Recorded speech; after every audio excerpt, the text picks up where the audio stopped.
Coach Franklin. Yeah, so like always, really appreciate everybody coming out and covering Penn State football. We had a phenomenal experience at the Rose Bowl. I want to thank the Rose Bowl, just from the time we stepped off the plane. Not even talking about the game, we were just treated first class. So we're very, very appreciative of that. And I'm just proud of these guys. I was here in 2016. One of the better Rose Bowl games, and watch somebody else celebrate. And I wanted this for them. And I couldn't have wrote the script any better for Sean Clifford to be the offensive MVP and my man Tig to be the defensive MVP. It's awesome, sending these guys out the right way in a time in college football that I think it's more challenging than ever. So just really proud of our guys. Offense, defense, and special teams really played a really good, complete game. I thought Kalen King's interception really got us going and got us started. And then we were able to get pressure on their quarterback, which we weren't able to do early in the game. And that started changing some things for us. Obviously, the big run by Nick Singleton. Barney or Moore punted well all night long because it was a position game. I'm playing Coach Whittingham as a defensive head coach. And they were really, we talk about drive start battle, they were really winning that. So our guys just stuck together. We made some big plays when we needed to. And we found a way to get a win against a really, really good Utah team. And I do want to take a moment and just make sure that we show enough respect and appreciation for the University of Utah. I got so much respect for the university as a whole, for Coach Whittingham and what he's done across his entire career. Watching them on tape, for people that know and love football, that's a really good football team. So just a credit to them and a credit to these guys that are up here. We'll open up the floor for questions. We'll take one right in the front there. Daniel Gowan, Lions 24/7. Sean, can you walk us through the little curtain call there at the end to have that opportunity to go off, and then overall to cap your career in this way here? What does that mean to you right now?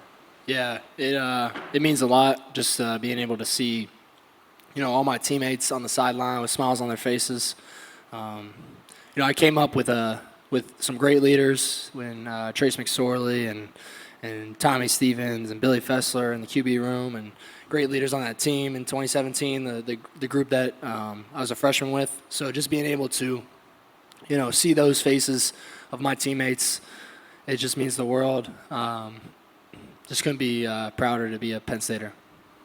Okay, next question comes from the front right here. Coach, guys, congratulations on the win. Crystal Rich, KTLA.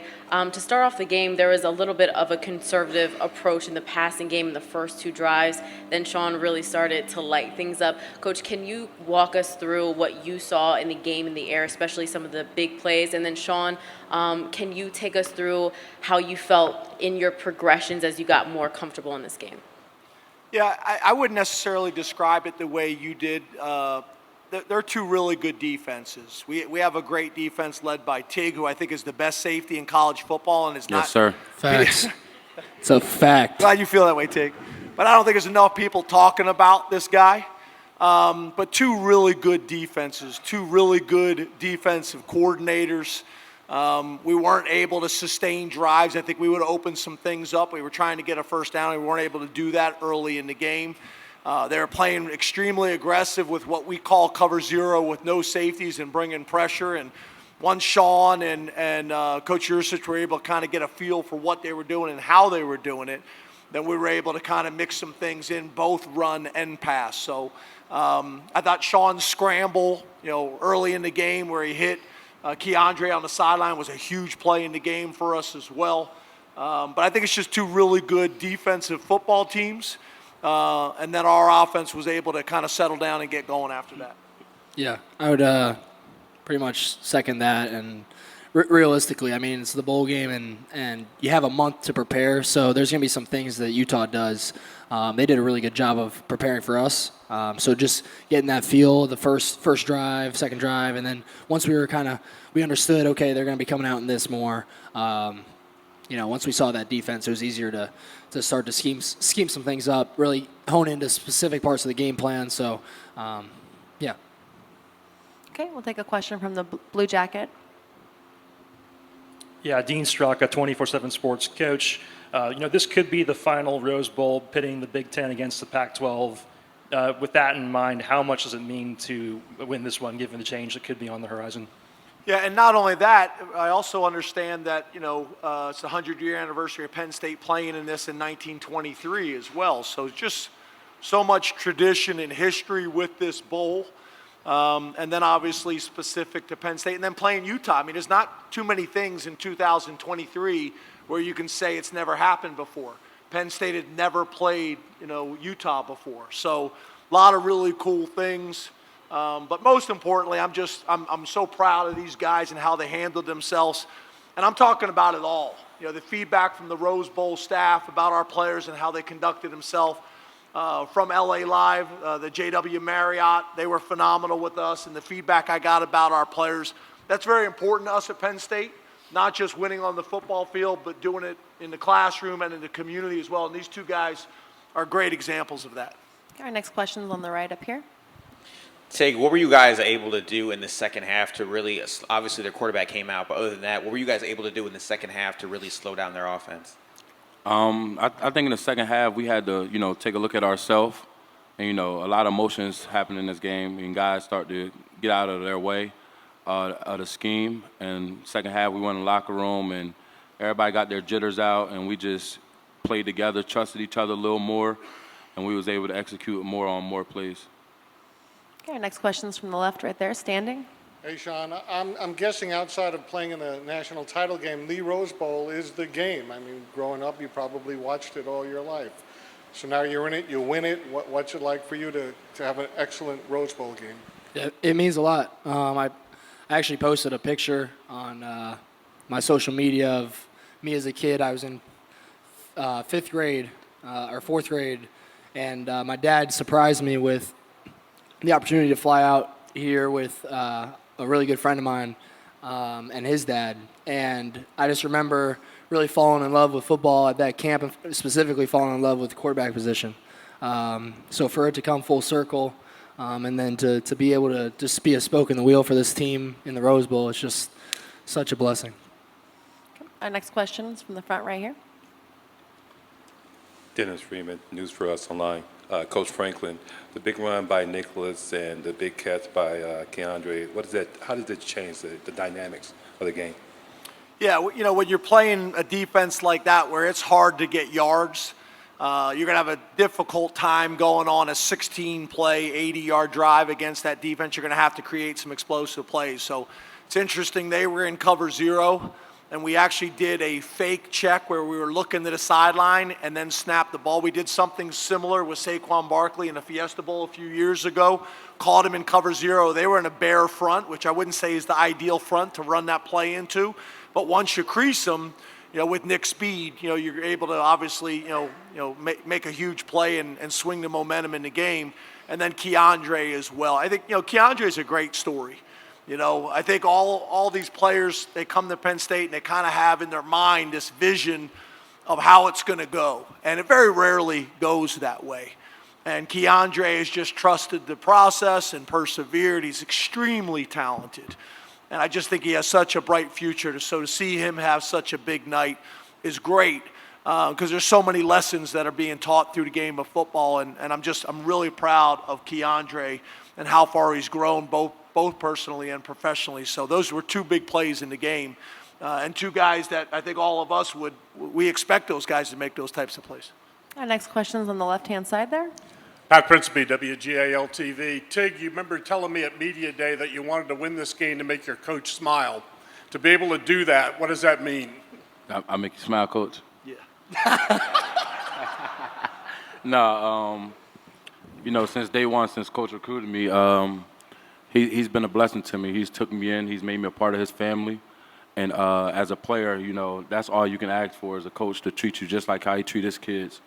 And the only way I know Coach got a lot. The only way I could give back to Coach is to win him a Rose Bowl, win him a championship, period.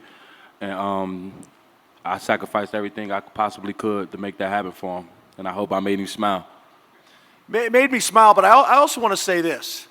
You know, in today's college football, where these players are being pulled in 1,000 different directions, both Penn State and Utah, we had very few opt-outs in the game. We had great leadership. Tig wanted to stay in the game. I pulled him out, made him come out of the game, him and P.J. Mustipher. I wanted Sean to have that opportunity. You know, he kind of hit me on the sideline. You know, we kind of got in an argument. He didn't want to come out of the game, but I wanted to take a moment for him to come out of the game and be recognized, because Sean's experienced it all at Penn State. He really has. And, you know, there's so many good things about this game, but there's so many good young men like Tig and Sean and PJ. I can go on and on and on, at a time that it is more challenging than it's ever been. So I couldn't be more proud of these guys, how they conducted themselves, not just in this game, but really throughout their entire careers. And they got great stories. They got great stories, and I look forward to continuing to be a part of their life and watching them go on and do great things. Okay, our next question is going to be from the middle left there, Lisa. That's fine. Thank you so much. John W. Davis with the Orange County Register. I want to start with Sean. Sean, what did you see on that 88-yard touchdown pass to number one? And then also, all three of you, just wondering what you thought about that, I'll call it a soccer-style celebration, if you guys caught it. Yeah. No, it was up for debate, you know, whether we wanted to take a shot. It was that 3rd down and 4. And, you know, I've been seeing the same look all game, so I was definitely, you know, a proponent for taking that shot, and I know that Keandre wanted it too. So, you know, great players make great plays, and Keandre anybody could have thrown that one. So, you know, kudos to Dre. He played a great game, and for Selly, I have no idea what he's talking about. So, Yeah, we're not sure what you're talking about, the celebration.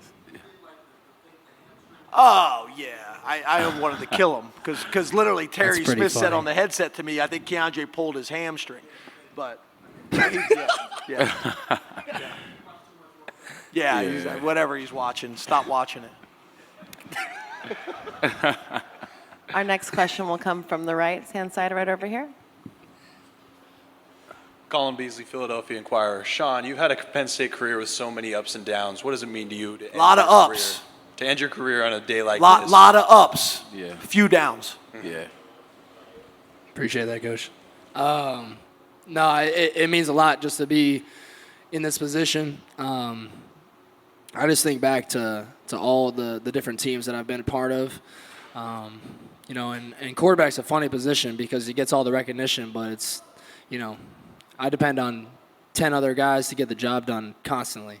And if one guy messes up, you know, and including me, you know, the whole play on offense is kind of wrecked. So, you know, I just respect, love, and appreciate every single man that has came through Penn State's programs and impacted me in whatever way, whether that be coaches, administration, staff, and especially my teammates. You know, Tig and I always talk about it, you know, and I think that in 2020, Coach Franklin, he made a statement about the locker room and culture in the locker room and how America honestly could even reflect that in the best way. And Tig and I always talk about it because it doesn't matter race, religion, where you're from. You know, I got brothers for life in that locker room. So I can't thank everybody enough for my experience at Penn State. I've cherished every minute of it, the ups and the downs. And I just couldn't be more thankful. Okay, we have time for one more question. We'll take it on the left right there. Coach Franklin, congratulations on the win. I don't want to catch you off guard.